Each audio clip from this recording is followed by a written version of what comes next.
vile usred sela, pobliže luksuzu u Zmijavcima kraj Imotskog. Mnogi bi se zapitali čemu, u vremenima kada smještaja ima na biranje, bilo tik do rajskih plaža ili najužim centrima gradova. Međutim, ovi turisti iz Velike Britanije ne vide ništa neobično u tome što za svoj odmor nisu izabrali ni Bali, Maldive ni Sejšele. Za njih je ovo čista egzotika. We're from London, UK, and we got four families and we all wanted to come away together. So we wanted a big apartment or big villa, and a friend of ours found this online. Beautiful location. The villa hacienda is fantastic. All the amenities here for children. Normally we do all-inclusive in a big hotel on a resort somewhere. This is the first time we've tried doing it as a villa, so we've only come for 1 week to try it out, and we were talking about this yesterday. We love it. We would definitely do something like this again. It's been brilliant. Njihov domaćin Ivica Mrkonjić rekonstrukciju jednog i izgradnju drugog objekta započeo je prije 15 godina. Kamen po kamen dovlačio je iz okolnih brda, pazio na svaki detalj. Cilj je bio očuvati djedovinu i uspomene na djetinjstvo koje će gostu pružiti isto, dašak autentičnog seoskog života. Ne bi želio da je objekat na nekome pustome mjestu jer bi srušili objekat u biti, jer je namještaj 18. 19. stoljeće. Osobno se ja to dosta ga renovirao i znam koji je to posao. Okrenuo sam se obiteljskom turizmu, znači gostima sa djecom. Gosti za dan u njegovim dvorima izdvoje oko 1000 eura. Svake godine je booking odličan, znači od 20 do 22 tjedna svake godine, treba biti i ove godine. Tako. Za iduću sezonu imamo već 10 tjedana, tako da je. Korona je malo poremetila, ništa više. Korona je poremetila, no ne i zaustavila planove bračnog para Dokozić. Nediljka i suprug Marin imali su jasnu viziju o tome što žele napraviti u njezinom rodnom selu. Vi se nalazite trenutno u selu Šute u Zmijavcima, u Imotskom. Mi smo ovdje u izgradnji jednog velikog rezorta, nešto skroz posebno drugačije od onoga što imamo sada trenutno u Imotskom. Trenutno imamo ovdje gotovo jednu vilu, jednu kuću za odmor koja ima svoj bazen, koja ima svoje nekakve sadržaje i igrališta. U izgradnji smo i druge vile koja je tu dolje ispod, koja će isto imati identičan sadržaj kao ova. Sve skupa se nalazi na površini cirka 10.000 kvadrata.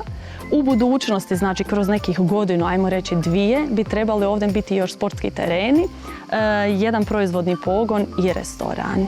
Ideja se rodila prije 7 godina. Ako pogledamo koliko ljudi zapravo boravi u gradu, koliko je ljudi u nekakvoj buki, u strci svakodnevnog nekakvog života, trči na posao, trči s posla, djeca, škola, obaveze, mislim da je selo danas nekakav najveći luksuz. Ja ću početi od nas. Mi ne živimo trenutno u Imotskom niti u Hrvatskoj, ali smo u Hrvatskoj svakom prilikom koju imamo. Međutim, mi imamo puno toga što možemo ponuditi od vrljike, od spize, od malo drugačijeg ugošćavanja naših gostiju. A da ovaj kraj ima što ponuditi, govori i činjenica da svake godine niče sve više kuća za odmor. Pa prva se pojavila prije nekakvih 12-ak godina. To su bile par pionirskih kuća, par pionirskih projekata i to se snažno razvilo. Zadnjih 4-5 godina, dosta zahvaljujući tunelu Sveti Ilija kroz Biokovo, to je naraslo godišnje na gotovo 50 objekata. I mi smo sada ukupno na 351 smještajnom objektu, od čega je kuća za odmor više od 250. Njemci, Skandinavci, Francuzi i Britanci Imoćanima su vjerni gosti. Ove godine ima sve više Austrijanaca, Poljaka i Nizozemaca. Zbog specifičnosti sezone nisu uspjeli nadmašiti prošlogodišnjih 97.000 noćenja, no ekspanzija destinacije Imota ne jenjava. Uskoro bi trebala postati i Global Geopark.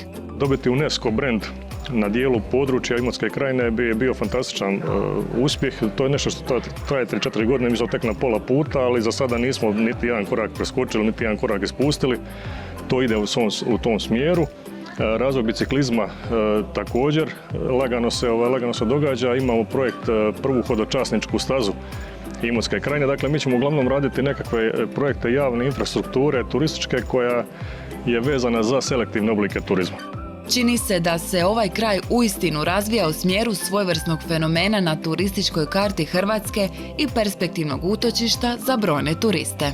Ovo je nešto u što ja vjerujem stvarno od davnih vremena. Imotski gledamo očima jedne Provance, očima jedne Toskane, svijeta kojim putujemo i mislim da je još jedna bitna stvar naglasiti da mi često puta nismo svjesni koje ljepote imamo, šta nudimo. Nije samo more Hrvatska, Hrvatska je puno više od mora, tako da mislim da je Imotski na jednom jako dobrom putu i da će biti još od za godinu, dvije puno bolji.